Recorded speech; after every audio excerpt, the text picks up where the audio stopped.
looking for anything too huge. I've been we almost pulled the trigger on a pair of red-eye crocodile skinks at the last show, and really regretting not doing that. I have a perfect paludarium set up for them.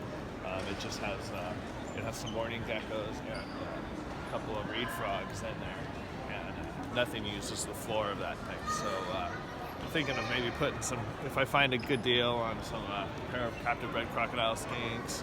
And once again, keeping our eye out for a male basilisk, a green basilisk, for that big front paludarium to go with our girl that we've had for a while. We didn't find one last time, so maybe this time. Nothing too big, nothing major, but you never know. So excited, we're almost there.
So you have them going all year long, pretty much, or sometimes?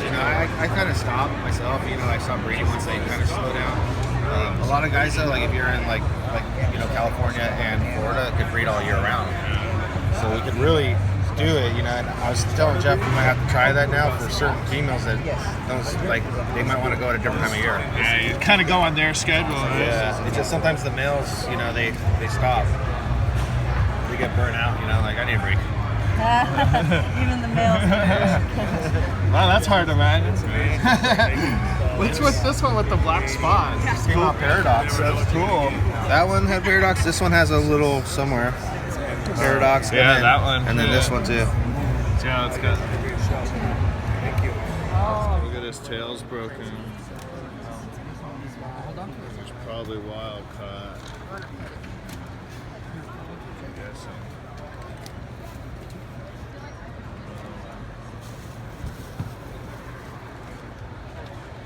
The males are bigger.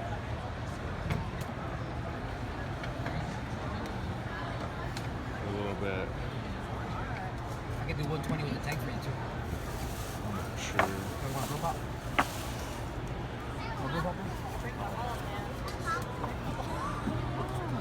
That's a good deal. 120. The reason why we started the YouTube channel in the beginning is so many green tree monitors that aren't captive bred are labeled as captive bred. I don't know, I'd be willing to bet those are not captive bred animals. And and you gotta have, proof of when you captive breed these animals, because there are so many people out there labeling wild caught or farmed animals have captive bred that are not. And I think that pretty clearly was not a captive bred animal. If they did a piss poor job of taking care of it. So that was one of the main reasons we started this channel, right there. You don't see those very often. That's the ornate uromassic. See how he's got the colors and stuff as opposed to how they normally are? Those are, usually when you see those, it's in Europe. You don't see too many of them over here. How much? And my buddy's looking for one of those, the guy with the reptile store, he wants those back. It's not for sale. Look how beautiful.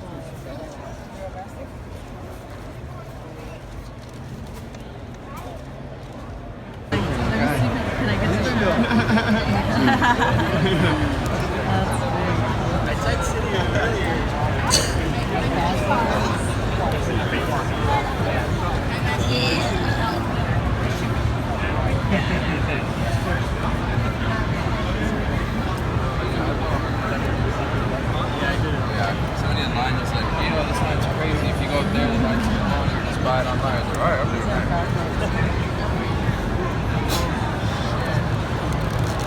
film something cool? Yeah. Always do. Captive born and bred. Really? Yeah. Is that a male or female? This one's a male. You have a female? Probably. How much are they? $275 for the babies and $300 for the subadult. Whoa, babies! Oh my god. Yeah, I have 2 pairs that I work with and breed, and then a third that I'm raising up right now. How many?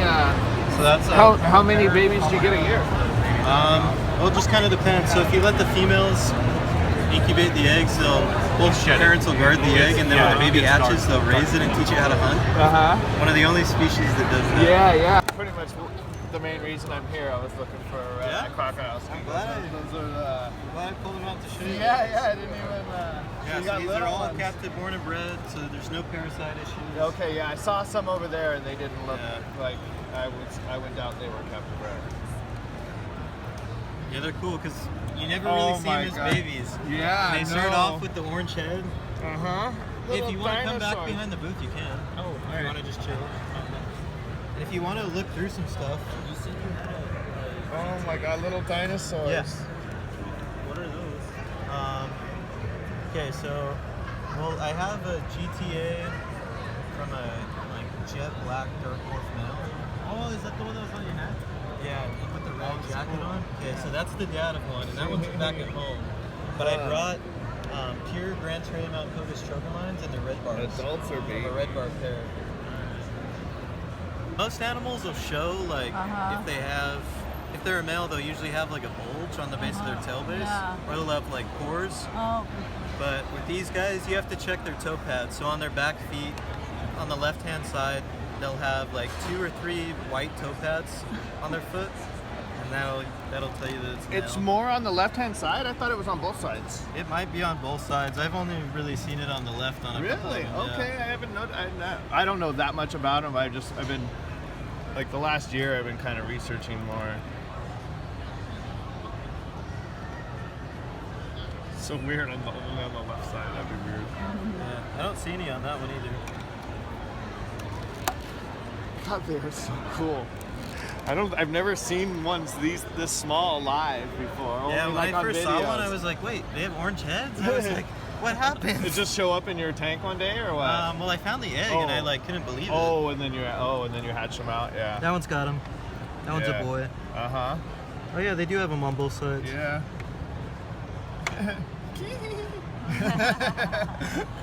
Little dinosaurs. Yeah, so that looks like it could be one male and a couple females. Are these similar aged?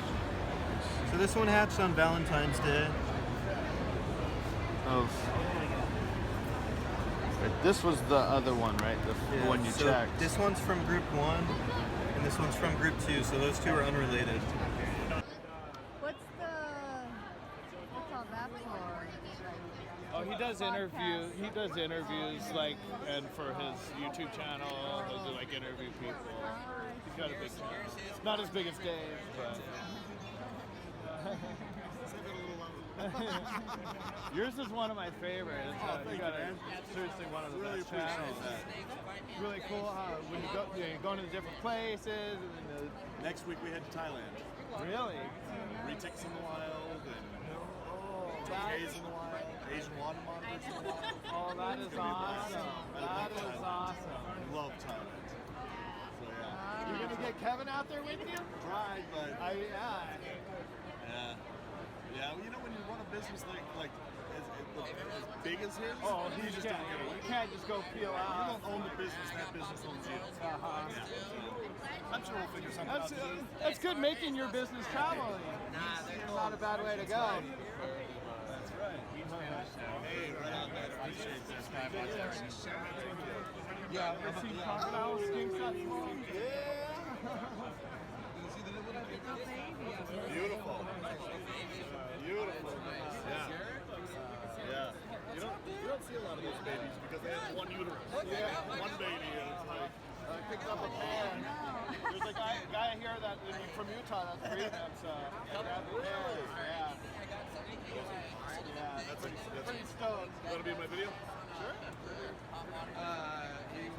All right, so what's your name?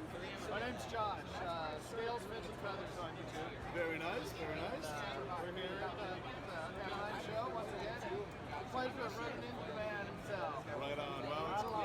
meeting you, rattle on, dude. What did you get here? You got some awesome stuff here. Yeah, I've been searching for these guys for a while, but I wanted to make sure I got captive bred. I didn't want to Good for pull any you. wild ones, and finally found a guy that from Utah that's breeding these guys. Fantastic. So, these are crocodile red-eyed crocodile skinks. So these are red-eyed crocodile skinks. And these are just super cool, and it's just kind of a bummer because these only have one uterus, and therefore they only have one baby at a time. And one of the few reptiles that will actually care for their young. That's Teach them true. to hunt, and once they have siblings, Right. the siblings will help the baby. So rare for reptiles. Absolutely, these are just amazingly awesome. Yeah, I believe this guy was born on Valentine's Day of last year, and then this one's from like August or something. Nice. So, Well, from hang on a separate second, let me groups. get back focus on you.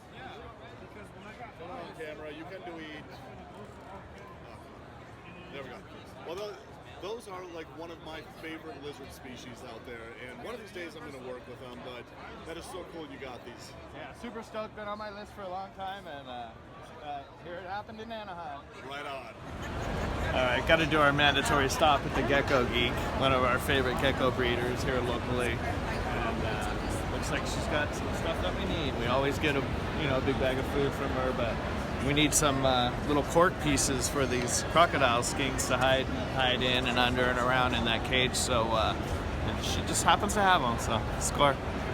Hi. Gotta add you to our channel. Dude, hey. Yeah, we give you Who'd you get? Oh my god. Pair of little babies. Do you like my voice? Yes. I lost it last night. Oh, Just in time. Perfect, just in time for the show. that always Oh, I love- happens. Did you see Christian brought red eyes, 2 red eye crocs? Right here, down here. Christian on the end, he has That's red. where I got them. Oh, okay, I okay. just got them from him. Awesome. So now I need little homes for them. 100%. I got you. Oh, did you? I have a new thing that you might like. It's not as natural though, so I don't know. We might be a hit or miss on this one. The Pangea human hide, right in front of you there. Oh, this one? Okay, so this is a newbie thing. Oh, cool. So if you have something that like needs humidity, but maybe like I know with my knobtails and things like that, if I spray, they act like I'm spraying hot lava all over them. Like, or like if you have a planted tank, you don't want to overwater. Okay, so the humid hide slides open. Hold on. I never do it the right way. It slides back. Oh, the That's top why. opens up. Top opens up. This is a biodegradable sponge inside. You fill that up with water, top it up, and that way the interior has the rating in there. it's Gets all always- humid inside Oh, that is neat. without having to get. And so for some animals, like normally what we do is like pack it with orchid moss or something like that. But with some animals that's not a native thing for them, it can be a choking hazard or an eye scratch hazard, things like that. This is a removable waterproof tray. So these come separate. So it comes flat, packed in that box right there. So in the box back there. So it's coming in that. All the hardware is attached. This is an expanded PVC. That's correct, yeah.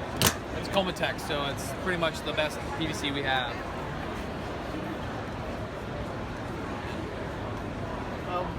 Why would you need the tray? Just If because you're it'll doing a leak board, if you're if you're doing a bioactive? board, yeah, if you're doing bioactive, It'll leak out- Yeah. it'll leak, So we had yeah. 2 inches of water solid in there, and it didn't leak for 2 days. So, so yeah, if you're doing bios, then that's what you want. But if not, then you just have this. Yeah, I just made a stack of cages out of PVC, and I just siliconed the bottom, and that's Yeah. like what I with the tray. Yeah, the silicone is okay, but if you want to move, and then they degrade after a while. So these are like fully dismantleable. Yeah, I like that. Yeah, thank you. And then we like CNC the spiral vents in there just to give it a little design. Oh wow, dude, these are bitchin', man. Thanks, man. These are Appreciate really, that. these are really cool. Thanks, dude. I build almost all my stuff, you know, Yeah. but like, I mean, it costs me as much to build it as when you got it priced here. That's good to hear. Yeah, we're trying to be aggressive with the pricing, considering like, the development and all that stuff. Very cool. Yeah. Are those separate or connected? These are all. That's all one unit. It's a 4x2x1. So it's in 4 chambers inside, and you can either do 2 keys or 2 These latches. are These are really cool, man. Yeah. I'm having.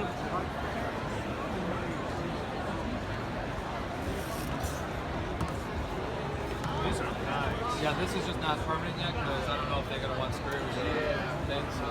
Options. Yeah, so it's. Nice work, dude. Thanks, man. What's your name? Josh. Josh. Trent. Nice to meet Nice you, to meet you. man. I'm Jane. Definitely want to get one of your cards. You're in Arizona, huh? Yeah, yeah, we're just next door.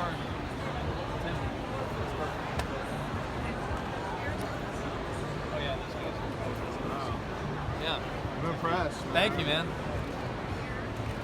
Could have saved me some fucking time. That's the idea. And pain and heartache. Yeah. I mean, you know what's funny is that people have come to like just get like we were at the last Reptile show and people just came to like get their windows cut for us because we cut the plexi and do the front faces and then they went back try and put it together like just do the whole range. Yeah. Yeah, because we do custom parts and stuff too, like just windows. Because it's very hard to cut the plexi, right? So Sure. you know. Yeah, those latches are awesome. Yeah, the latches, and then these are stainless steel, plastic, hardened plastic. So That's cool how they managed Yeah, I like to the pop latches. together. yeah. The latches are. So you guys all just computer program? Yeah, it's all run on our machine, a CNC router. Uh-huh. Yeah, 5-axis, so it's pretty sweet.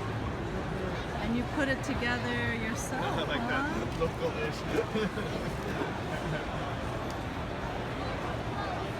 Impressive. Thanks.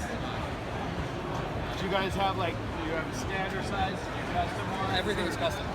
So this is our standard, like we do a 4x2x2, a 2x2x2, and then everything else is like I think we're doing like a 40-inch by 30-inch, like anything. Yeah, that's what, man, oh God. I did 4 of them. They're 52 by 2 by 2. Yeah, You know, exactly. just because they fit They perfectly fit in my well, space. exactly. You know? So we just run it that way. Yeah. And yeah, I mean, between the 4 of them, I'm in over $1,000, you know.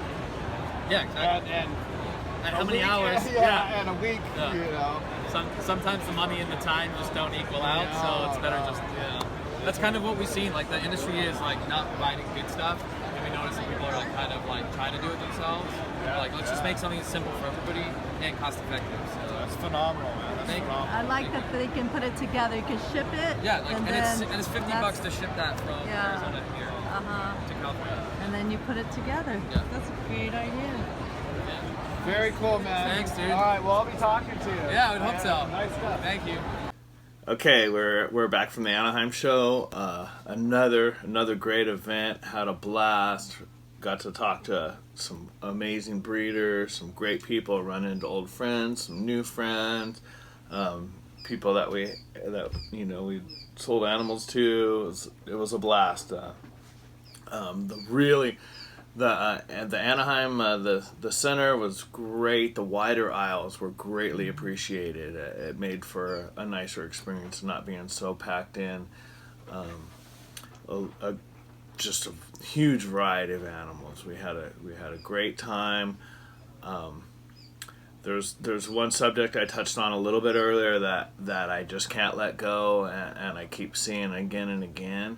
But there were some just blatantly mislabeled animals today, claiming captive bred. That just, if you captive bred these animals and they look like that, and you're serving them up in these little dishes, monitors, tree monitors, and chameleons in a dish, and you claim they're captive bred, and you did a piss poor job, and you should be ashamed of yourself trying to sell your animal like that. They deserve a decent display and not to be, a tree monitor wrapped up in a dish like this you're claiming is captive bred. That is just looks sickly. It's unacceptable, and just seeing too many examples of that.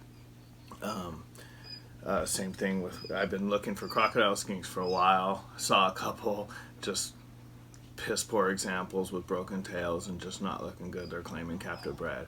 Just not happening. Not the experience I had with Cold-Blooded Science. This kid out of Utah who had just such pride in his animals. We got the birth dates, we got batch numbers, just amazing little baby crocodile skinks.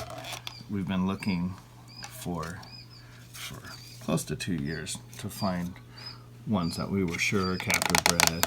This guy's head. He's got records. He's got different groups. These are an unrelated pair. Super stoked. Just a great guy. And we're so excited to be working with these little animals. I got the paludarium. I'm planning on putting them in up front. But I think just since they're so little, we're gonna start them off. I've been setting up a little tub here we're working on, just to get them going, make sure we're all quarantined and eating and healthy. But they look great, and I couldn't be more excited with those. And there were so many great breeders that could tell you every minute of their animals' lives. And then, but just be aware at these shows. 90% of these the people are selling what they say they're selling, but there's some that aren't. It's just be aware that's out there. Sorry to go off on a rant, but there was a few that really bad displays. But anyways, again, great show. We of course had to do our mandatory stop at the Gecko Geek and get our crested gecko diet. And this time she had all kinds of little broken cork bark, little dollar pieces that were perfect because we need to set up all kinds of hides for these little guys. So I went crazy on those and got all kinds of little goodies from a bioactive environments, which I love. So super excited about that. And these dishes I saw last time at Pomona, and I was kicking myself for not getting them because we love our bugs here and we breed our own bugs, but the red runners are a pain in the ass, and no one likes to let those loose anywhere. But they're great for the animals to chase after. So these dishes are genius. I think we can put our red runners in here. I haven't tested them out yet, but it looks like it'll hold them in there and let our lizards chase them around and be able to get them without having them get loose in the enclosures and beyond. So that I'm real excited about. So far, that was really, tons of great boas. I so close to pulling the trigger on a lace monitor, but my conscience got better of me. My wallet got better of me. Anyways, great trip. Always fun, and got to meet some great guys, and got to spend a little time with Dave Kaufman. Rattle on. That was fun. Anyways, so there's our unboxing from the Anaheim show, and I appreciate you guys watching. Until next time, people.